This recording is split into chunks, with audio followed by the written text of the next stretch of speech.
Hey guys, Storm Chaser back here again. I just wanted to go over something with you. That's my second leg of the FS economy flights today.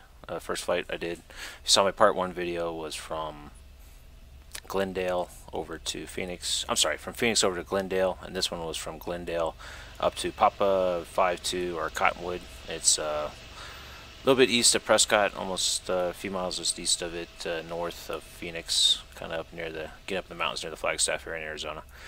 But unfortunately, I had the whole replay set here, and what happened, I started filming my first time, and the X-plane just crashed, maybe because it was fraps or something like that. So fortunately, that kind of blew up that idea, and I reloaded again. The replay was gone of that complete flight. But what I did do, since I thought it was this landing here really illustrates something really kind of neat about X-plane, is I think the crosswind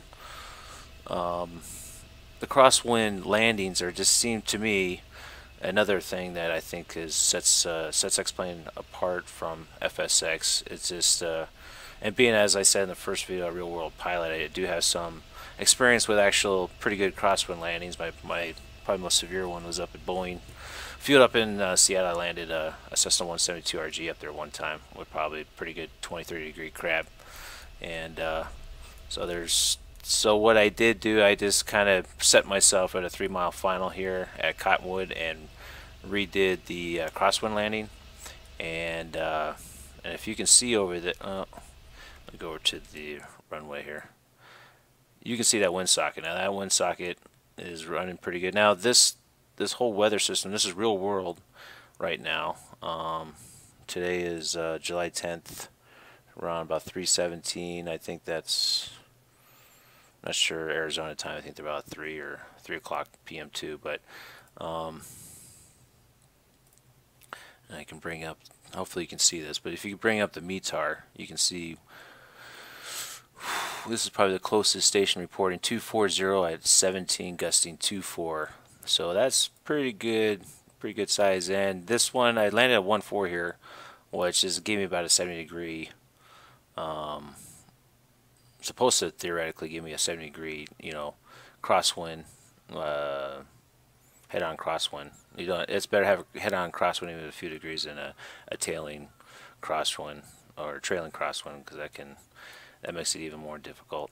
So enough about this. Let me go ahead and start the replay here. I'll go back to where I was.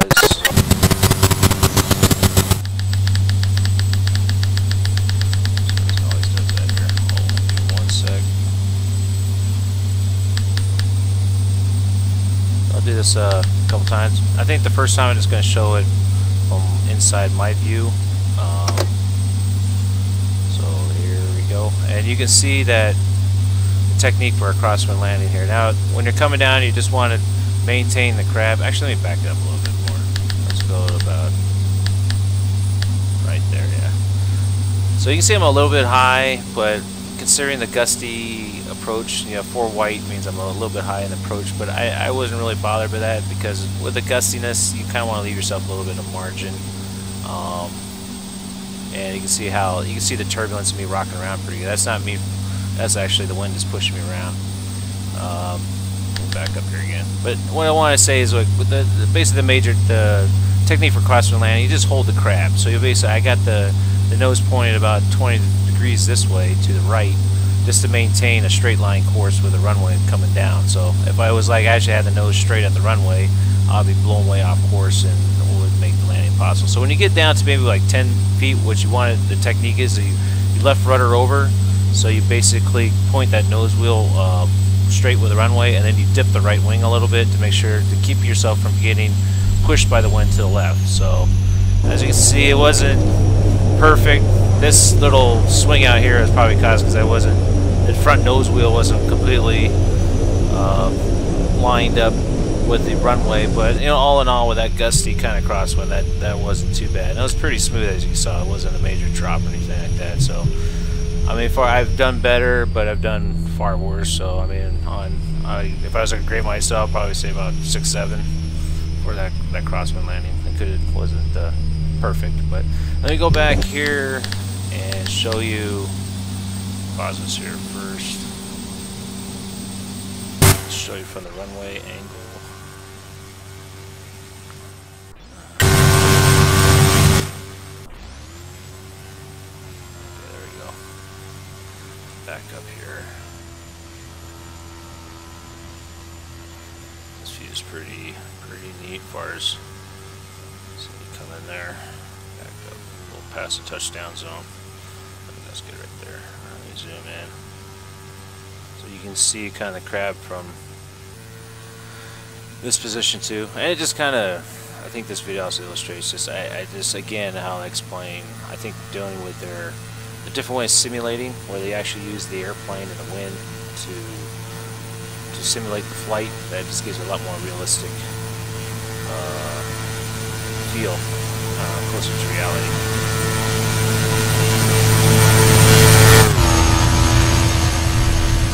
So you see how my back right wheel touched down first. That's what you want to do. Of course, you don't want to dip the right wing too much, but hitting the ground. But you know, a few degrees is keep you from pushing over. And you can see my rudder. I'm working it pretty hard to keep it centered down the runway. But I just love watching that. Let's try it one more time here. Let's hit pause. Try a different view here. Let's back up more.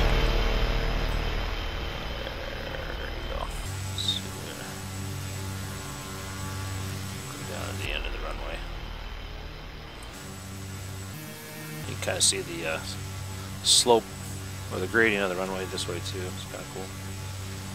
Alrighty, there you go.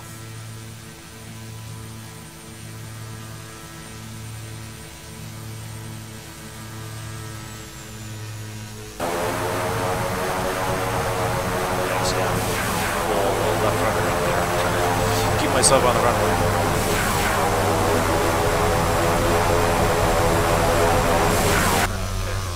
The other part I wanted to show you, I think we saw enough of the crosswind landing there.